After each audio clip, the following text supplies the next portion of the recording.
Voyez ces nombreuses fissures. Il y en a certaines qui font jusqu'à 3 mm. Il y a de l'éclatement. Parfois, on peut voir le coffrage de l'armature rouillé sous le béton. Il y a tellement de rouille, de corrosion à certains endroits que ça va jusqu'à perforation, c'est-à-dire qu'il y a des trous. Le pont Radisson à Trois-Rivières qui obtient la note de E à l'indice d'état gouvernemental, c'est un indice utilisé par le ministère des Transports pour évaluer l'état de ses infrastructures. C'est la plus basse note que peut obtenir une infrastructure. C'est donc dire que le pont Radisson à Trois-Rivières est en très mauvais état. Il y a également d'autres indices utilisés par le ministère des Transports, un indice qui est davantage lié à la sécurité, un autre à l'état des matériaux. Ces deux indices ont également dégringolé au cours des 10 dernières années. La dégradation qui s'est accélérée depuis 2022, on parle d'une chute de l'indice de plus de 40 %. Est-ce que les 60 000 automobilistes qui passent sur le pont chaque jour doivent s'inquiéter? La réponse est non, nous dit le ministère des Transports.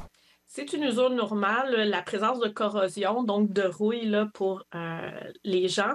C'est normal dans une structure où il y a des éléments en métal. Le pont, il est sécuritaire et à l'heure actuelle, la corrosion là, n'est pas un enjeu pour le pont Radisson. Le pont Radisson qui est aujourd'hui âgé de 55 ans, le ministère qui veut compter sur le pont actuel encore pour 20 ans, jusqu'à ce qu'on construise un nouveau pont. Il y a des travaux qui sont menés chaque année pour le maintenir jusqu'à la fin de sa vie utile, mais il y a une grande réflexion qui se prépare. On n'a pas encore d'échéancier. Ce qu'on sait, c'est qu'il y a un premier contrat qui a été octroyé en septembre. On parle d'un contrat qui peut atteindre un montant de 14,5 millions de dollars, mais ce n'est pas pour des travaux, mais bien pour préparer ce grand projet.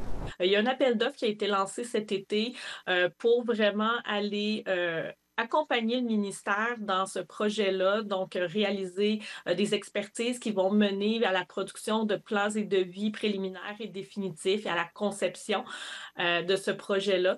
Et chaque fois que le ministère exécute des travaux, comme ce sera le cas pour la grande réfection, eh bien, les indices dont je vous parlais précédemment peuvent remonter. C'est comme ça que ça fonctionne. Ici Charles-Antoine Boulanger, Radio-Canada, Trois-Rivières.